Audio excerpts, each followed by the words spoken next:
welcome everyone. We are here with Acharya Shunya, who I just had the pleasure of meeting, actually through mutual friends, and then learned she had a new book out about goddesses. And so I thought we would chat about the goddess within, as well as what she calls your sovereign self. And before we get started, I'd love to just tell some of the viewers a little bit about your background. She calls herself a truth teller who facilitates authenticity, self-remembrance, and divine feminine pathways to awakening within. She's the president of Awakened Self Foundation and also the founder of Vedika Global and a best-selling author.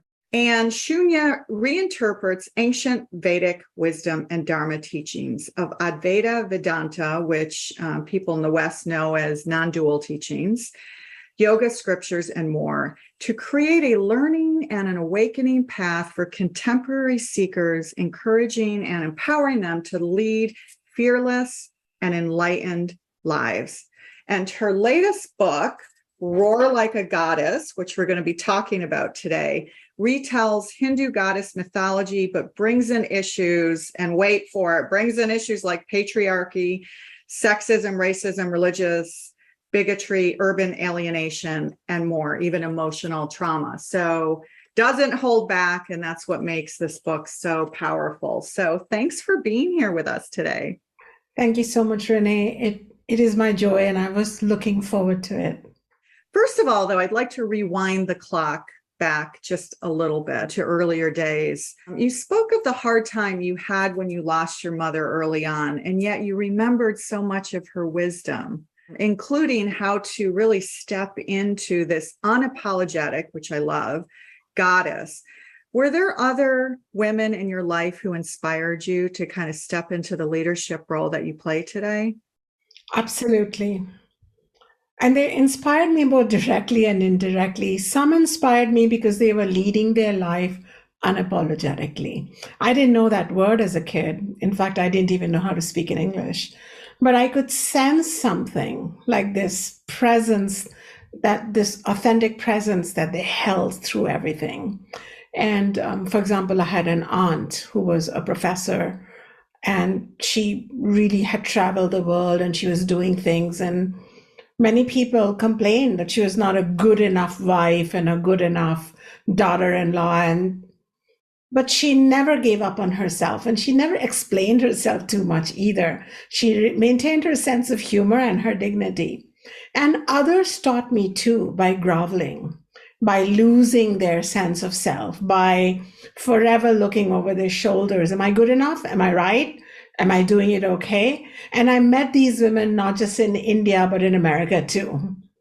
And I've traveled to many parts of the world, and I meet both these kind of women. And I think either one of them, one reminded me how I should be, and the other reminded me where I could be if I don't perfect my own clarity of who I am. Yeah, that's powerful. And I think it's really important that you brought up that it really does exist in the East and the West, because sometimes we look at our sisters in the Ukraine and Afghanistan, and, you know, just how the equality is so, so far compared to what we experience here in the West, but we still experience it every day.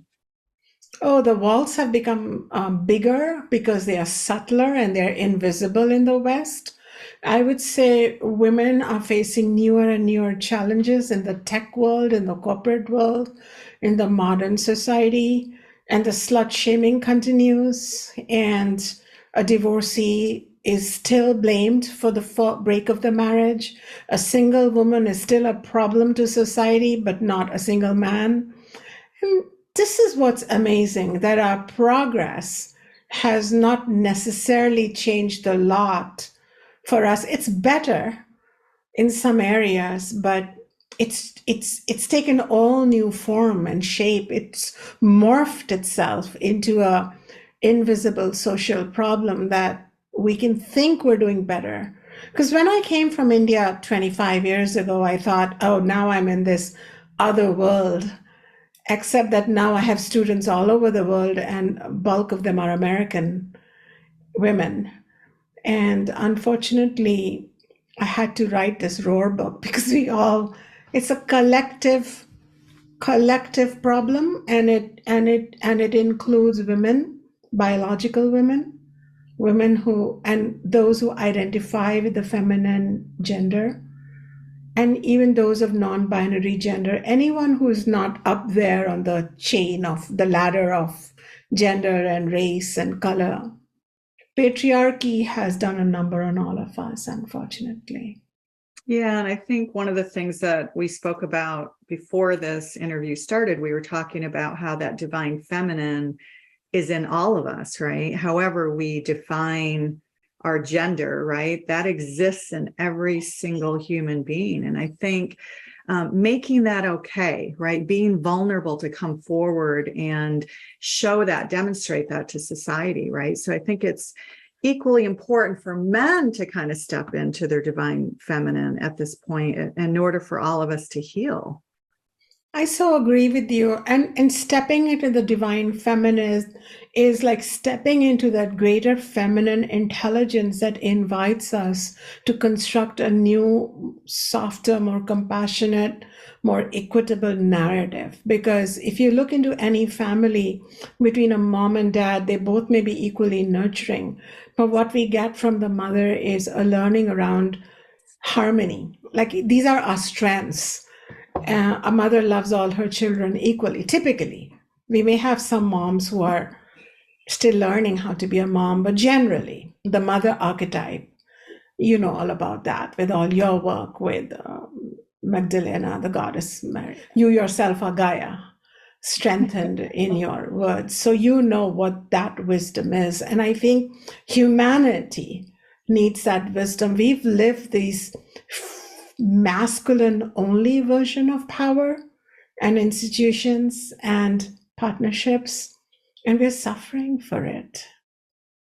Yeah, there's a beautiful piece, and I'm not sure if I can remember exactly where it was. There was a point where you had quoted an article from The Guardian.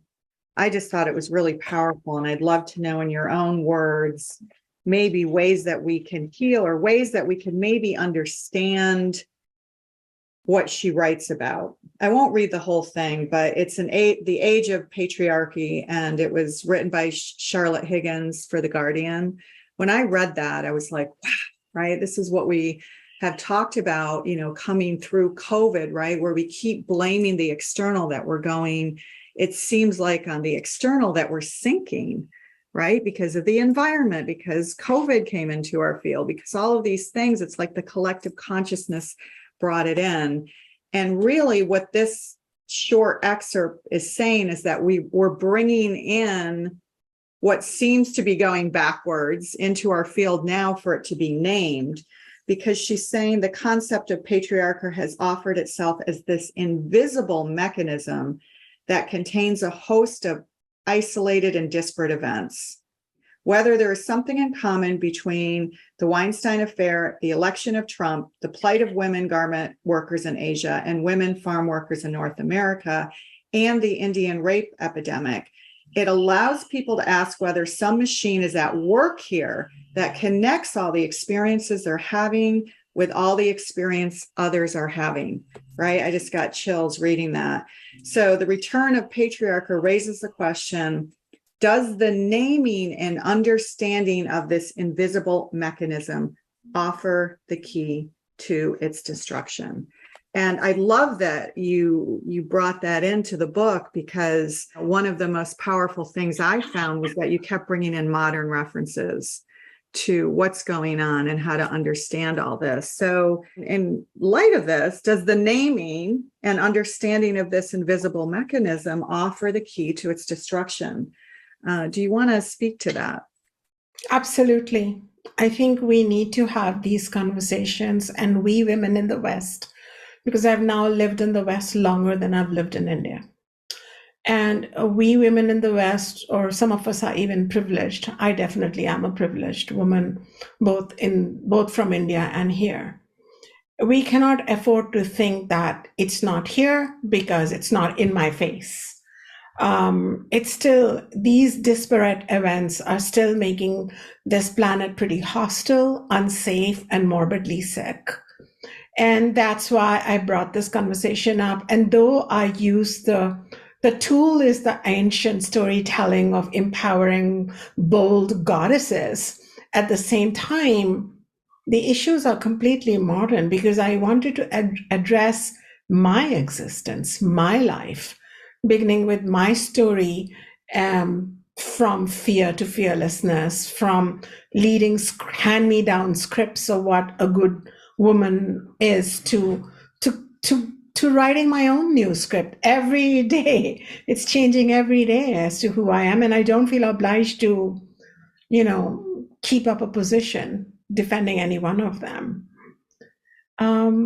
So I feel like naming it, talking more about it, and finding new and diverse conversations from across the cultures and finding strengths and tools is going to allow us to breathe better. Yeah.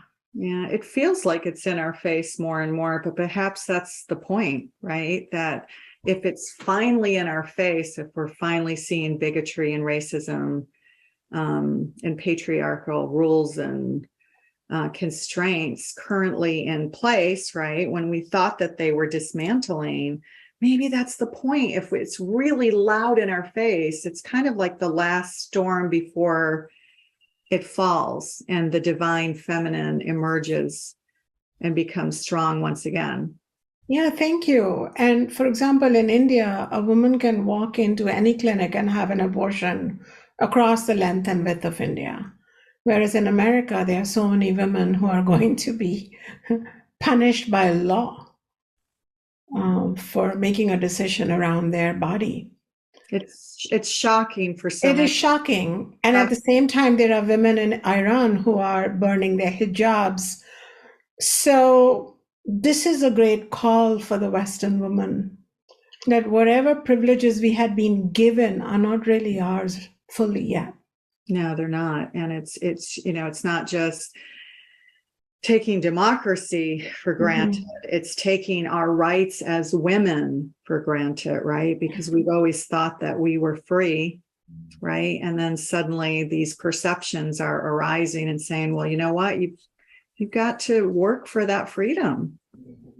And the need for the sisterhood across the planet is very important at this point. Like, as a gender, we have to understand that we have been dealt the short end of the stick, and we are being treated as second-class citizens on a planet that a divine intelligence chose us to manifest or take our avatar.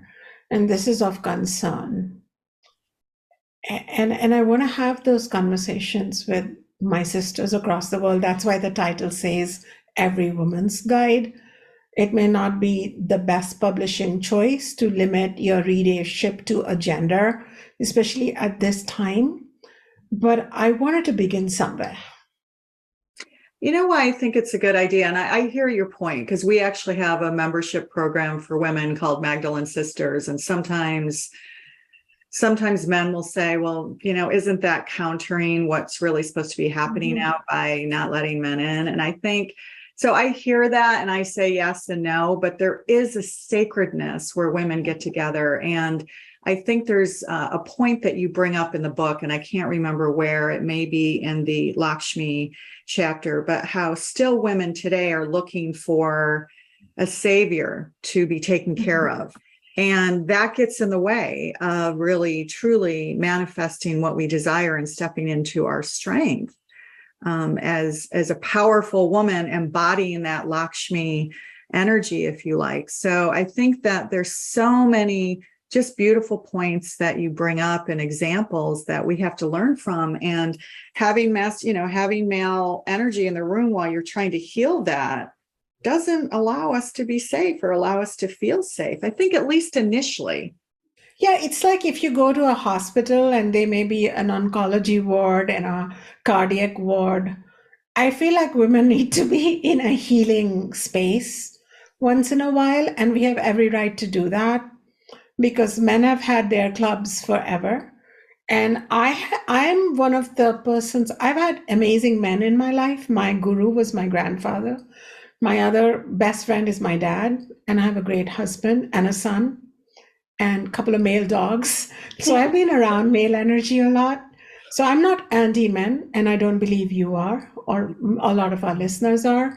But we do want to talk about our unique physiology, psychology, challenges, and we want to talk about what happened here. How did we suddenly get conditioned and almost put into a trance to accept secondary roles? I mean, there were times I was accepting a secondary role and it was not asked of me. I did it to me. Yeah. This is the internalized problem is the bigger problem.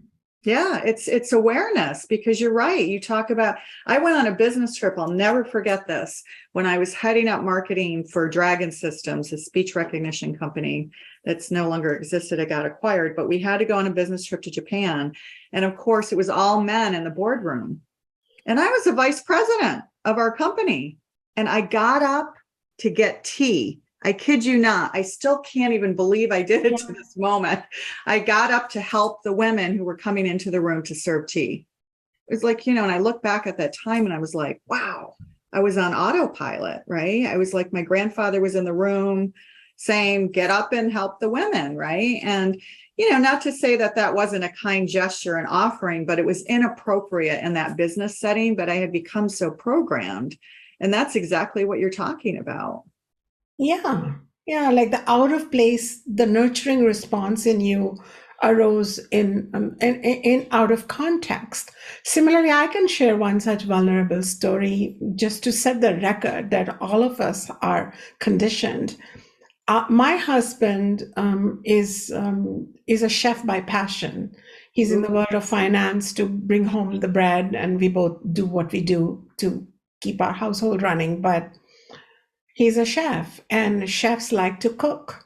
In the early years of our marriage, I used to get all squirmy about it when guests came over, especially from India, because I felt like I should be the one in the kitchen. I should be the one, doing it. And then I caught myself.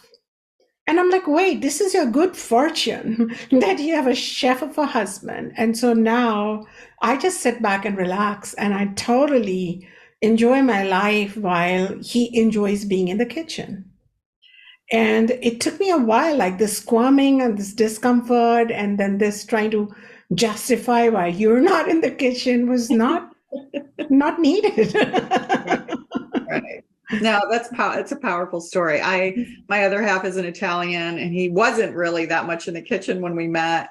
And so he realized after we got together how much he loved cooking, and kind of like pushed me out of the kitchen.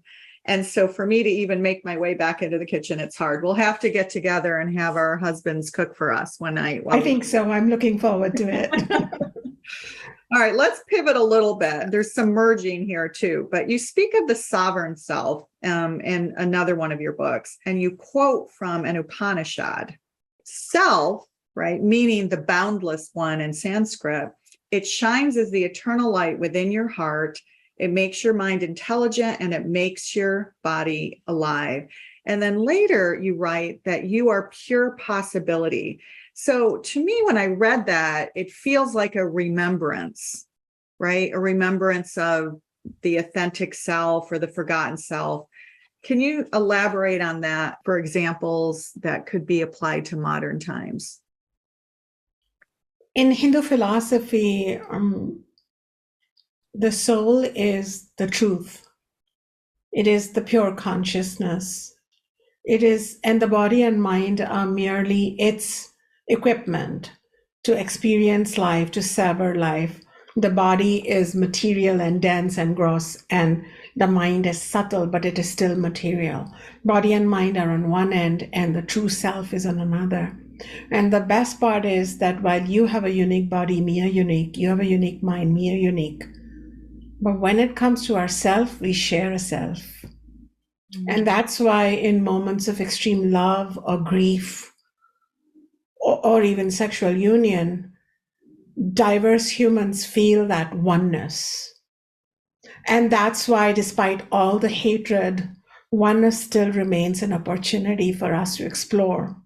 And one need not know Sanskrit or the Upanishads, which are the source texts of the Hindus, to experience it worldwide. The great seers have announced that oneness is the only truth, and multiplicity or diversity is a transactional phenomena, but not the ultimate reality.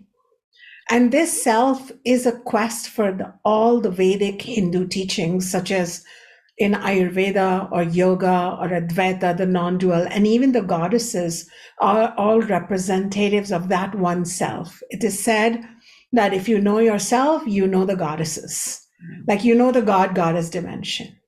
Everything comes home to that self. Even it's amazing that even gods and goddesses are considered like not just separate from us. They're separate till they're separate. But when you are connected with that self, they become your inherent divinity, divine power. And to know that self has been a quest of my ancestors. That's why I go back to a lineage of several thousand years. We've been teaching that knowledge. And in my own life, when I dealt with early trauma, a divorce, difficulties, and or lostness that we all feel, instead of trying to perfect my outer personality, being more thin, being smarter, being cooler, being more known outwardly, it was really important to know the self who is known through silence, meditation, contemplation, inward journey, and an inward devotional relativity connection. And gradually, the beautiful part of this self is that it reveals itself to you. It doesn't need to be mastered through chanting and hymns and candles or meditation even. Right. When you're quietly silent, just like a butterfly would come and sit on your shoulder, you'd suddenly feel like there is a greater presence within you. And even now, while I'm talking to you, I feel like there is the persona me, and then there is the greater me, and we hang out together here. Yeah. That's beautiful. I noticed before you even answered the question, you closed your eyes. There was like a moment of silence and peace, and it was as if the external outer you turned inward to the internal, authentic, or higher self before you answered the question. It was almost like it was coming through you.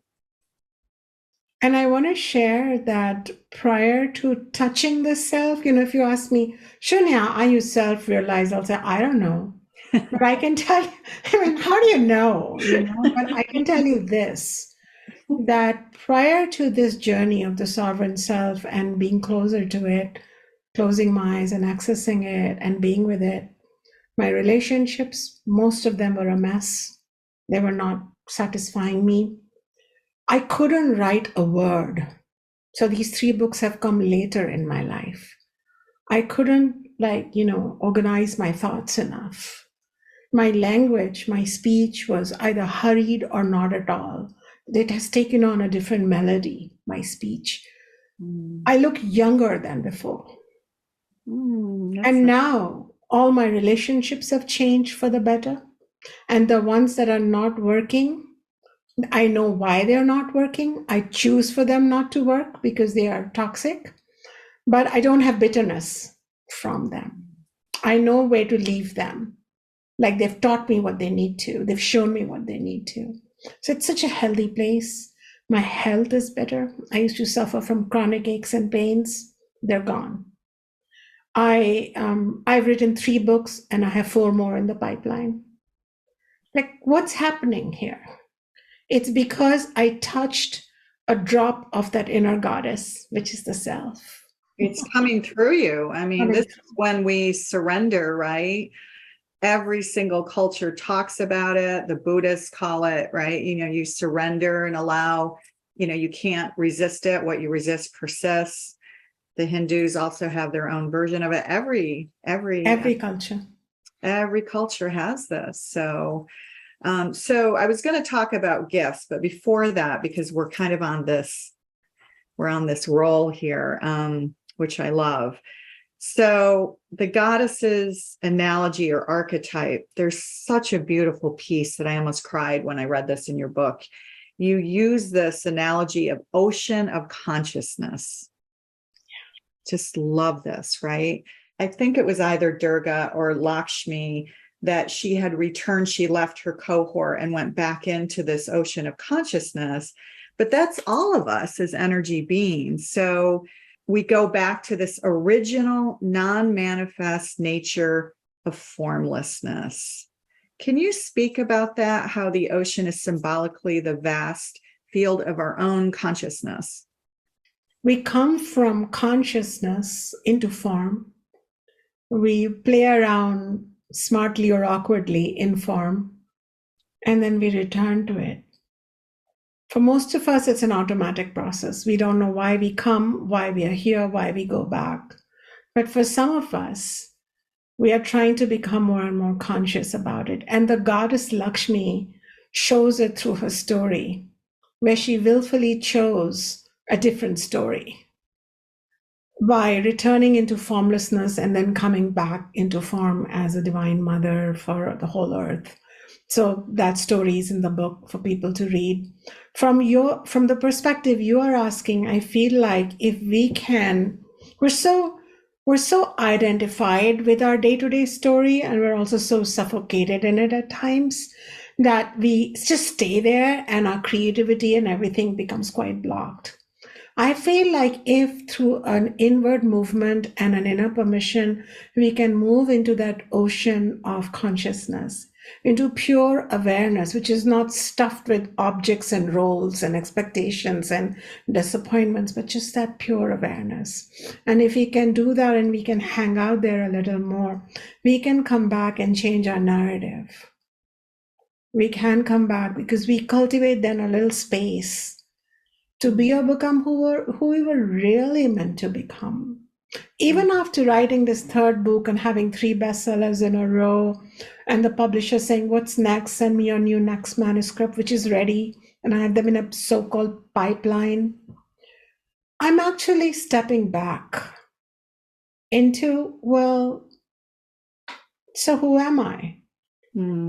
And am I like this author person who is just automatically writing books, publishing books, or who am I and why am I writing books? And maybe I want to write some books that publishers won't publish, but people need to read them. Yeah. So I'm like, wading in and out of who I am today to who I am ultimately. And I wanted to give all people that journey of not just being this physical role with like a vagina and a brain and a heart, and we got to lead that life.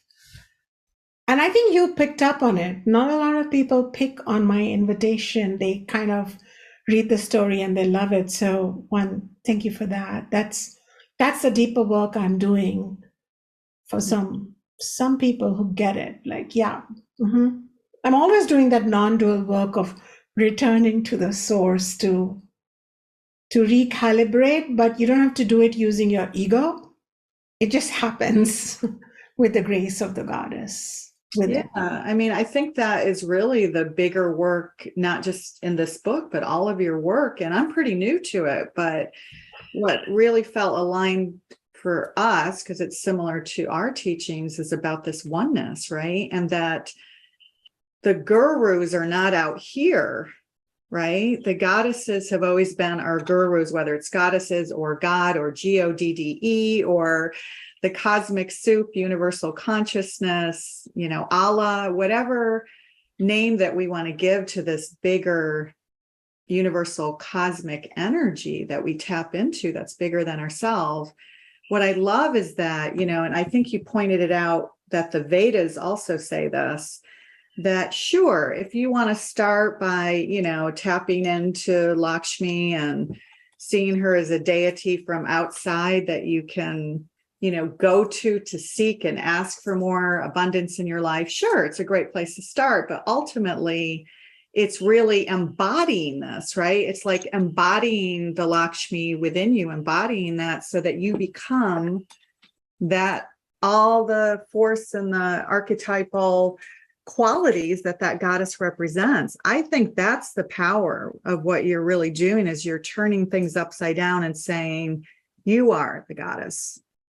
And this is the difference between Hinduism as a religion and the Hindu mystical path to attaining that truth within. And there's a difference. The mystical path is known as Advaita, the oneness, which even Hindus have become unfamiliar with, which is fine because you need a certain bent of mind or consciousness to understand it even. But as a teacher of non-duality, I do feel that we miss the invitation in all religions. Yes. When we put Allah or Jesus or Krishna or Goddess only outside us. But religions want us to keep it there. But the mystics say, bring them in, find them within.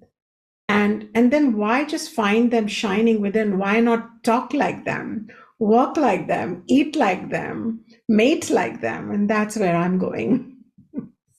Yeah, I have to say, though, Lakshmi lives on our altar, and I'm a musician and an artist, so the Saraswati energy connects to me. It's really the Durga, it's and you bring up an example in your book about how you imagined yourself riding on a lion, going to school to deal with a bully, right? When you were 11 years old or something. So, that is the power of the visualization, right? That is the seed for manifestation. That's how it works.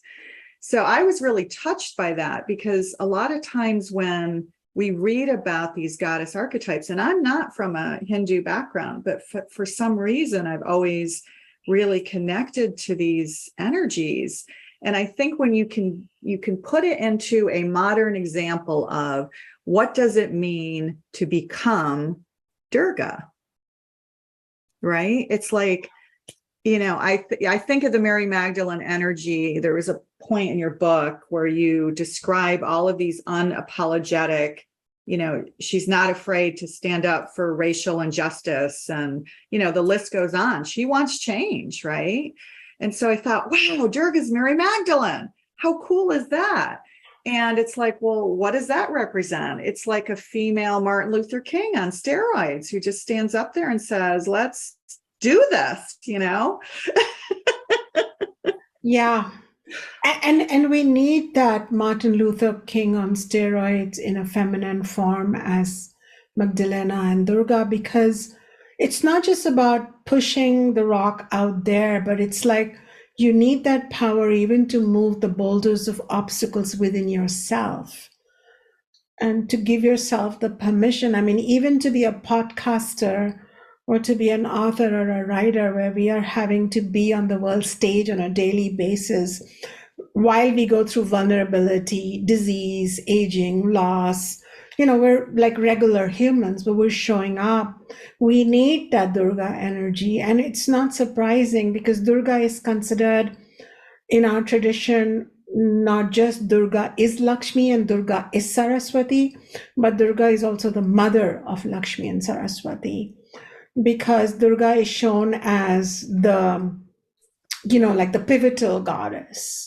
Because without Durga, because her name Durga itself is a mantra, and that's why you had mentioned to me prior when we were chatting how before you had gone in deeper, just that word Durga would create an opening in you. I had no idea. It was like no idea, and it did it. Yeah. Because Durga is a seed sound. It's a mystical sound, that her name, and that sound opens all your chakras.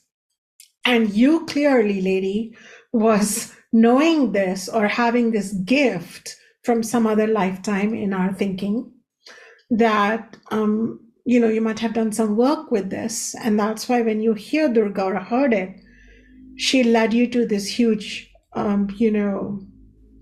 opening.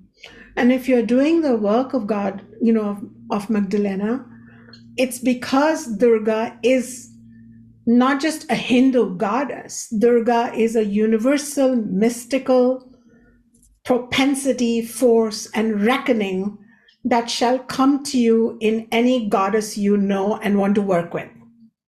Yeah. As long as your work is not just for you selfishly, but it's for all beings, that when you walk on earth, every creature on earth is happier because Renee is alive, and she'll give you the power until you use it for good, for truth, for justice.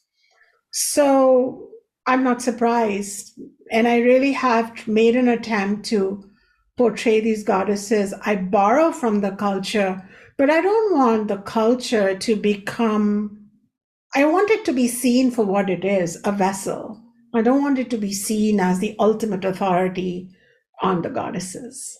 Well, I think you nailed it in the book. Thank you. Because, I've read everything across cultures and, we've moved on. Goddesses is not like an integral part of our teachings anymore. Mm-hmm. But I think that chapter was important because what it did was it unlocked things, kind of what you were saying just when I first heard the word Durga. And when I was having a stressful day, I would listen to Diva Pramal, who's also in this series, by the way.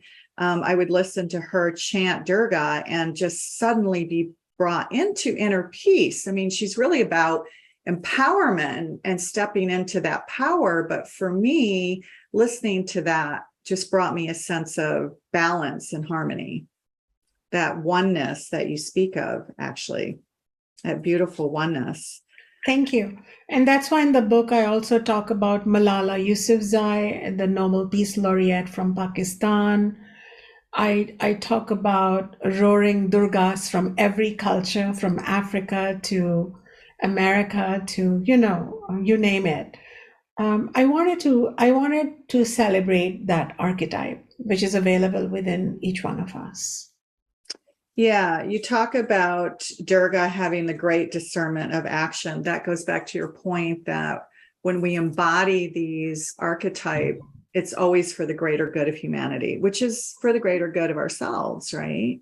So I love that. I just thought that was super powerful. So that kind of brings us to Dharma a little bit, because you bring in Dharma for modern times, but you bring it in through all the goddesses.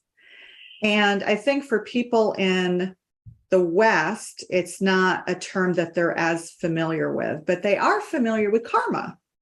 So we have a lot of people who will say, well, this might just be happening to me because I've got bad karma, or, maybe there's some karmic thing that I need to resolve. And so they kind of bury it. It's almost like, even if they're not from Indian culture, we hear it a lot, and while we know that cause and effect is a real universal law and it exists, right?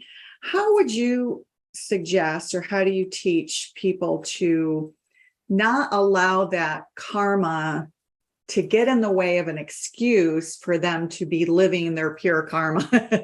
I mean, their pure dharma, I should say, in this lifetime. Because in the traditional times, both law of karma and law of dharma were taught together.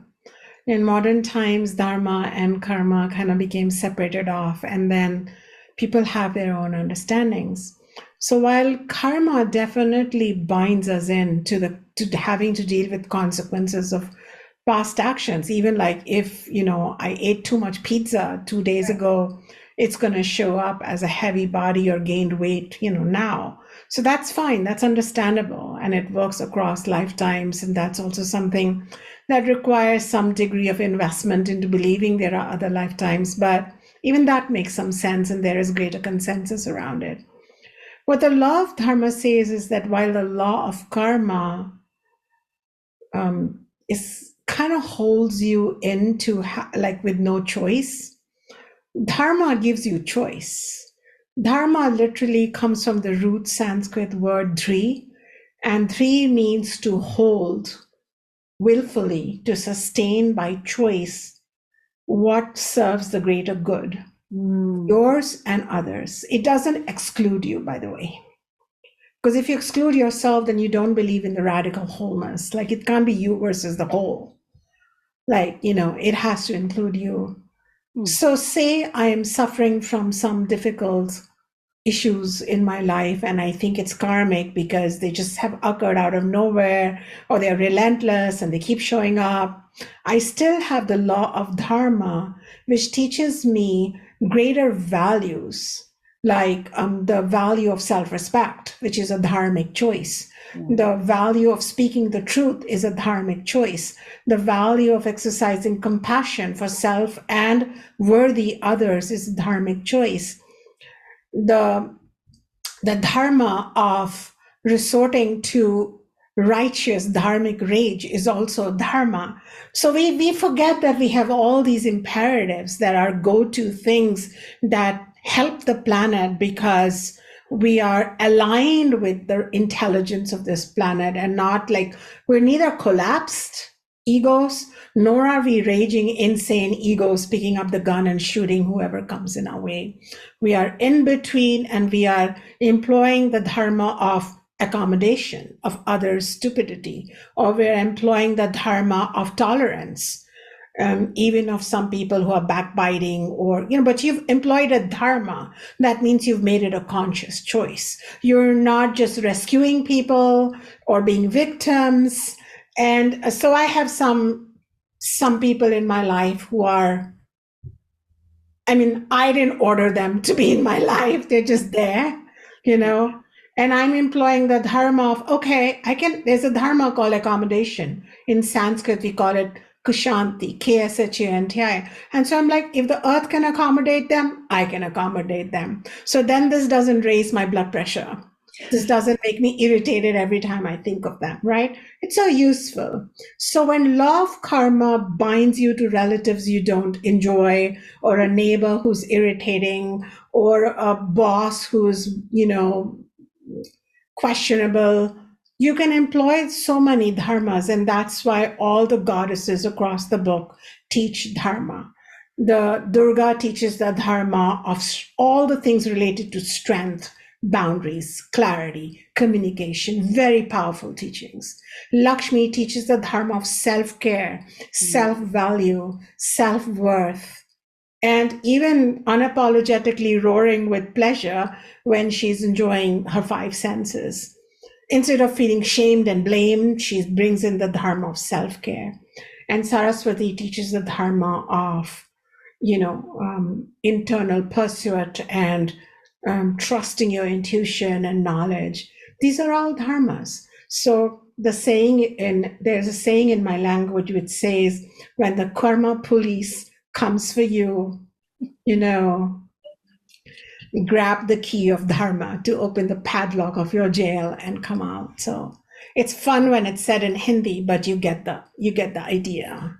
Most of us feel locked and blocked and punished and scared by karma, instead of employing dharma, learning our lessons with freedom and moving on. Yeah. And that's why in Roar Like a Goddess, I'm giving so many tools to deal with inappropriate relationships where you're feeling invisible, or you are rejected, or you are damned or shamed and mistreated. Yeah, no, it's really a choice, right? It's always a choice. Yeah. This brings me to a point where, the dharmic piece of knowing that everything is for our highest good.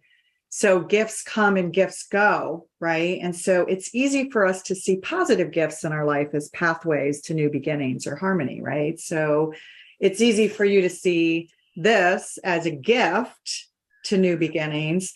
But what about when people go through the loss of a loved one, loss of a job, going through a divorce or an illness? Because, you do teach, and this is dharma, right? That everything you encounter in your life is a gift of the highest order. Yes. And I love that you say, I think you say later where you talk about it's going to keep coming up until it's healed. Yeah. It's going to keep coming up till it's healed. It's like the result of when you don't love yourself, you don't honor yourself, right? That it's just going to keep showing up. Ultimately, even a blade of grass honors itself. And a tiny little flower doesn't say, oh, I'm not a big rose, so I don't deserve to shine. Everything is shining in nature. Everything except us humans who give up on ourselves. So self-love is dharma. And shining in the divine light is dharma. So it's a choice. And I know that it may sound like this is so much work, but I think if people read through the book, the tradition, the Vedic tradition and the goddesses talking through me plant new seeds and ideas that can then gradually, with every decade of your life and over some lifetimes, really fructify into a beautiful, beautiful potential within you. Yeah. Why did you choose these three goddesses? You chose Durga, Lakshmi, and Saraswati. Why those three? There are many goddesses that represent that one non-dual truth, but these three are kind of more well-known. They have very clear archetypes and they have lots of mythology associated with them. They're also some of my favorite goddesses. When I used to not feel safe on this planet, like there was a time when I was not emotionally safe, or there are times when, you're walking down a dark alley and you're not feeling safe even now as a grown woman. I remember Durga. And that helps me because her name itself, Durga, unleashes power within us. And then I have stories that I've shared in the book that make me stronger. And I call it, I become unabusable. And so I walk through life, through difficult situations. I have had those moments where I've felt physically, emotionally, sexually unsafe. Which woman hasn't? But I've come through because I'm carrying that extra veneer of confidence. I don't know. I call it grace, call it my own psychology that has become untouchable at that point, but I've come through. And then I've called upon Lakshmi when I wanted more abundance, more pleasure, and even like let go of my hangups around being a spiritual tradition at a time when spirituality can be proved by being holy. And I just wanted to be whole. I didn't want to be holy anymore. And I come from a tradition that wants to prove a point. And I wanted to prove the opposite. So I had to go to Lakshmi for that. And Saraswati is now my current leading goddess who's teaching me to question my own assumptions, who's allowing me to let go, beautiful goddess that you have here. She's allowing me to just rest, be quiet, be okay with not knowing, not doing, not proving myself.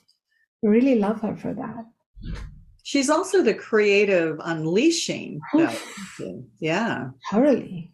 Music, art, if you're an author, musician, teacher, painter, artist, creative person, rapper, Instagram influencer, you need Saraswati for your creativity unbounded. What are some examples of embodying them in your life? I mean, you had a great example that we brought up earlier when you were a child of visualization of you on a lion, right? Going into school to face this bully. Can you give an example for each goddess of how people can step into their embodiment and feel that energy flowing through them, right? I mean, that's the real big, important lesson throughout the book, is that the power is not there. It's here. It's here. Because Durga lives within each one of us, we all have the power to act like her, think like her. And one of the ways she thinks and acts is she acts with a lot of divinely sourced power. So her power, her concept of power is that she is power and she doesn't have to borrow power. Mm-hmm. And she doesn't, and when it is your power, you don't have to show it off, prove it. And nor does it go away because you're acting gently or you're being kind or anything. That power helps you be kind and it helps you be ruthless based on what you need to accomplish. So one of the ways you can flow like Durga is that you keep breathing into your deep belly and remembering that power is your given gift by the goddess from within you. And you'll know you have it by just simply using it. Like, you have money in your wallet, you just didn't know it. But now you go shopping and you find that your wallet has unamounts of money because it's been given to you. So the more you act with power, the more you'll have power and the more you will gain power. And because it's divine power, feminine power, it will not make you intimidating or nasty. It will make you a force of good and goodness in the world. Another thing with Durga is that she's unabusable. So that means she has very clear boundaries. And so I have a whole chapter on boundaries that we can, institute. And some days when I don't institute a boundary, and because I know the goddess myth, it reminds me, like it jostles me. And the next day I'll send an email to someone and say, I think I said yes too soon. I'd really like a few extra days to rethink it. So I'm shameless about even accepting that I couldn't think of asserting a boundary right away, but I have every privilege to do it 10 years later or today, And so living like the goddess is like having these boundaries. They're not always nasty boundaries. They're soft but firm boundaries. They're goddess boundaries. And the third way to be like Durga is we see Durga, sometimes she's kind and playful. She's a mother, and sometimes she's fierce and a force to contend with. So I found that she's not very stereotypical goddess. Like she changes. Yeah. That really helped me, and it might help others, Rennie. Like I don't know if I'm a nice teacher or a not nice teacher. I don't know. I don't know if I'm friendly or unfriendly. I don't now care for any objectives. To me, Durga means I'll choose. I'll discern who I want to be in the moment. That really freed me up from having to carry the load of my persona. I don't know if I'm Eastern or Western. Now, I don't know anything about me because I don't want to be stereotypical anymore. So that's one thing. With Lakshmi, one of the cardinal lessons she teaches is that life is meant to be enjoyed as an abundant bouquet of gifts, but you can enjoy that abundance provided you value yourself, because if you value yourself, other things of value shall come to you. So I began at some point really valuing my gifts, valuing my time, and just even if I'm not productive, like I'm having many, many months of laziness, I still value myself, like value yourself, period. I then gradually extended that value to the times when I was stupid in my life. We've all been there. I'm like, well, she's valuable. Those stupidities taught me how not to do them. She's super valuable. So I went back and started offering value, like as a ritualistic thought within me. So that's one thing. Another thing Lakshmi teaches is that she's dressed up in these beautiful gems and clothes, and she always has butterflies and flowers around her. So I feel like if we can give ourselves permission to be in nature and to kind of another version of her. Yeah, like ornament our lives. Yeah, ornamental. There you go. She's sitting on a lotus of higher consciousness. And, she's glowing with the light of 1,000 full moons. And so I had gone through a phase of life where when I was growing into a young girl and I was like getting unwanted attention from men, catcalls and all of that, which women have to deal with. And for a while there, I was a little like scared of my own youth, beauty, sexuality. For a while there, I was like, I wish I could hide it or take it away or only let it come out in safe places. And now I'm beginning to just say, as the mother wishes to flow. And then even as I age and my hair is falling or my skin is developing wrinkles, I'm like, this is beauty divine. So there is this comfort around body If I buy a beautiful silk scarf, I see it as Mother Lakshmi's gift to me. So it brought me into greater harmony with my material being and not in conflict. I didn't want to leave my body behind while my soul ascended and my mind purified to the point of becoming antiseptic and boring. I couldn't deal with that. And she's sensual too, right? Oh, yes. Thank you for reminding me. She is yeah. sexual. And that was a part of me that had been shamed. So she has allowed, and a lot of us women get shamed for that. And that allowed me to come to terms with my sexuality and to speak up for the sexuality of all women. And finally, Saraswati's archetype allows me to be a voracious reader, an introverted scholar, to be in extended periods of silence where I don't want to really hang out with society. Okay with like closing my eyes and just being with myself in silence. I had all this like non-social, introverted behavior, which I can put a spin on it, like it's really good, but it didn't work for me when you're a mom or you have your in-laws visiting and you've closed your door and you're not talking. But it allowed me to accept all those parts of me because I totally love my in-laws, but I love myself a lot too, 100%. So my inner Saraswati makes me this scholar kind of person. Also, I don't watch news and I'm not very exciting unless I'm talking to people like you. And I can accept all parts of me because I'm in this unique journey across many universes and galaxies to discover who I am. And I'm going to be unapologetic about it. Yeah, I mean, you're really talking about boundaries across all the way. It's boundaries for what you want and what you don't want, but it's also boundaries for accepting all facets of you. And I think that's the beautiful part about integrating all of these goddesses and what they represent, because it's kind of like, we get pigeonholed into things.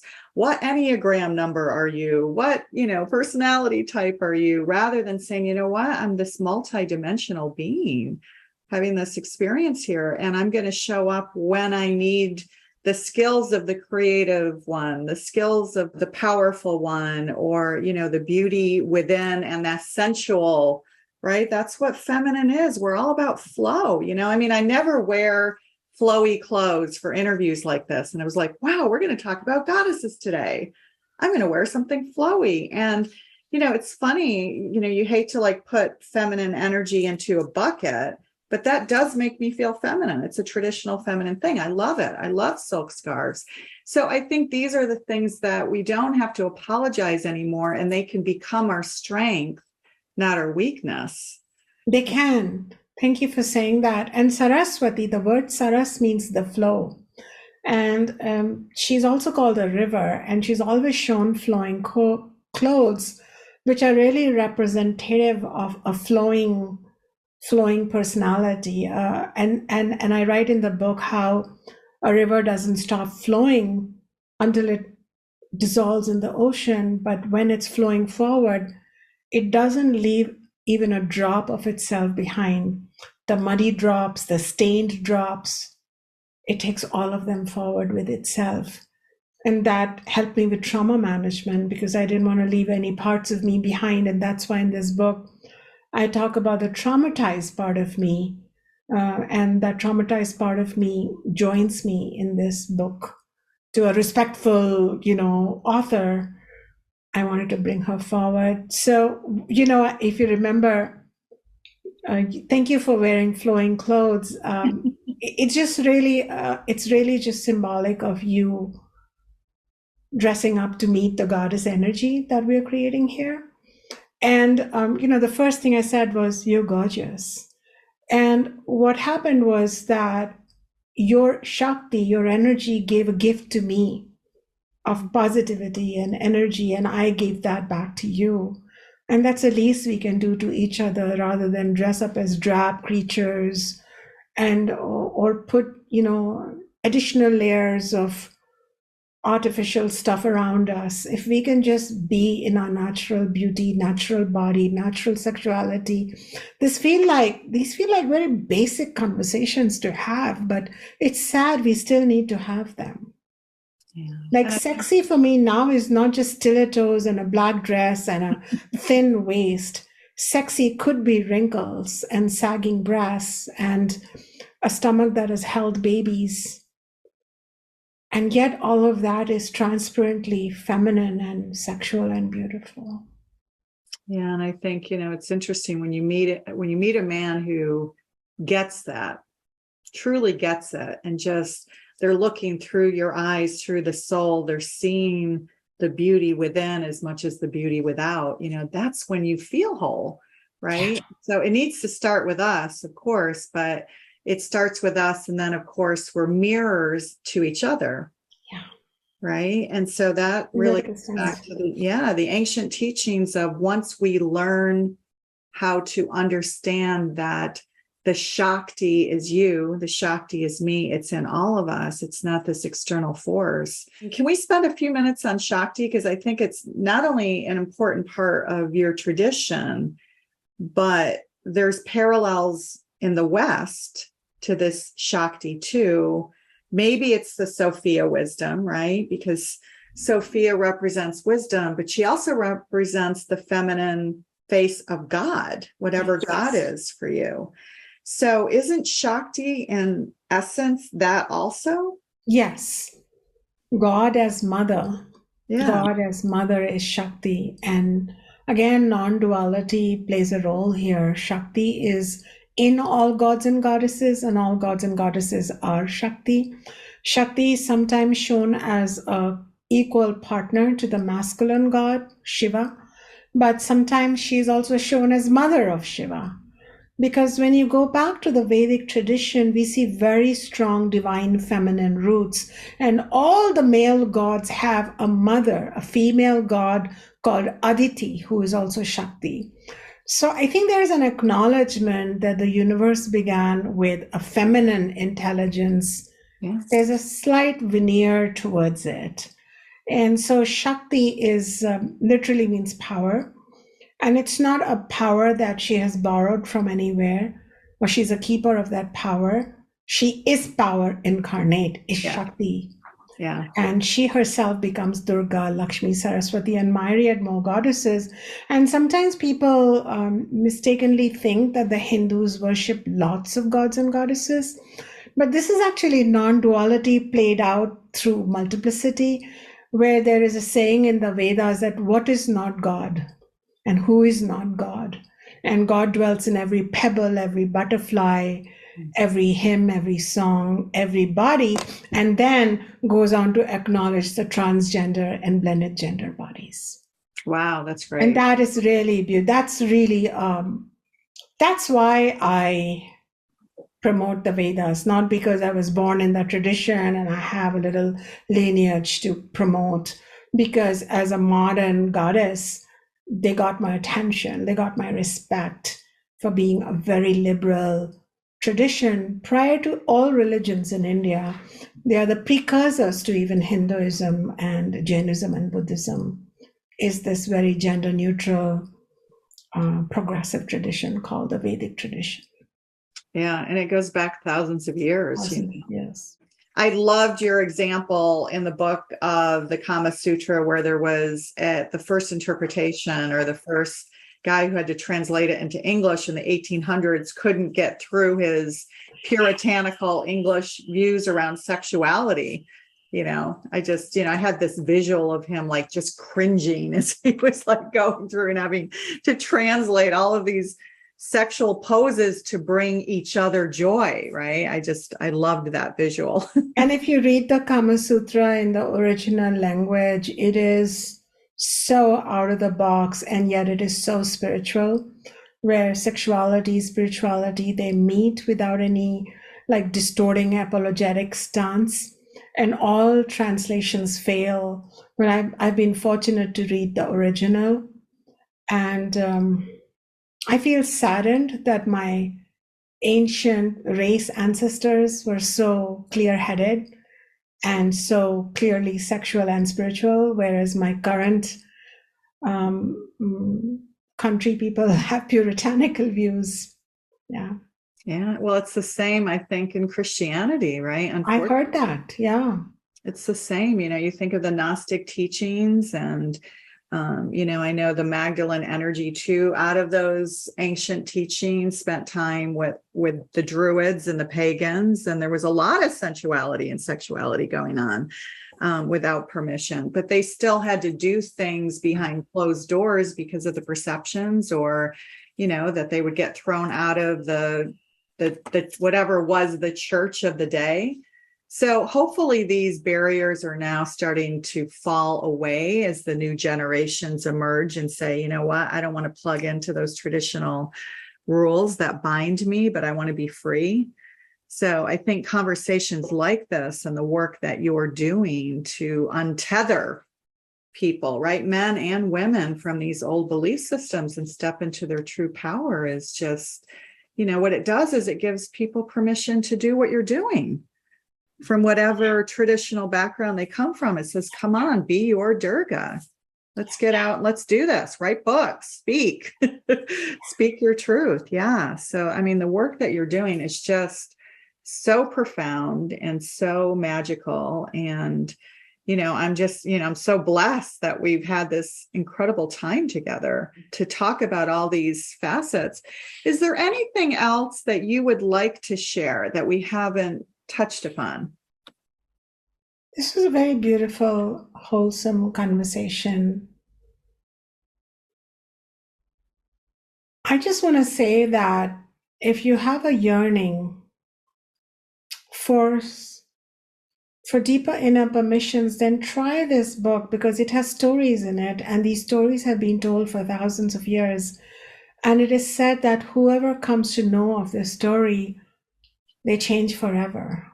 You can't read this book or hear it if you go through the audio version and not be empowered. So these are transmissions of the goddess herself. They carry the power of thousands of years. And that's why there is so much awakening happening because of these goddesses worldwide. And give yourself a gift. Yeah. One thing I would like to end on, just because, and I know we spoke about it, but I think it's so important that we can't emphasize it enough, especially for women, but for men too, right? And that's the self-worth and the self-love, because frankly, it starts with self-love, followed by gratitude. And if we don't have those components, we can't grow spiritually the way that we want to, and nor can we settle into that inner knowing and that serenity, that surrender, and that harmony and balance that we need. So Beautiful. I just wanted to read this because this is kind of what you're talking about is, we feel this emotional pain, whether we're in a relationship or a situation where we're being disrespected. So from a spiritual perspective, though, this pain is your best friend. I love that because, one of my Pema Chodron, I love her work. I've read all of her books. She talks about that and when things fall apart, which is, an older book of hers now. But the only way that we can see pain as our best friend is if we see it as our best friend, as this learning moment, right? And then you go on to say, that pain is earnestly wanting to make you healthy at every level. Physical, emotional, intellectual, social, existential, and ultimately spiritual. This part is really important, this next bit. It wants you to take responsibility. It's amazing how many things I read from spiritual teachers and they miss responsibility, right? To take, no spiritual bypassing, but really taking responsibility for stepping into that power. And then this next part is the most powerful. It won't go away until you do the work you need to do. It tells you where you have become too attached or become unconscious or willing to be tossed aside. Pain wants you to find the highest version of yourself, your goddess version, and not be content with unconsciously performing the script of being helpless, powerless, small, stupid, undeserving, beyond repair, or whatever it is for you.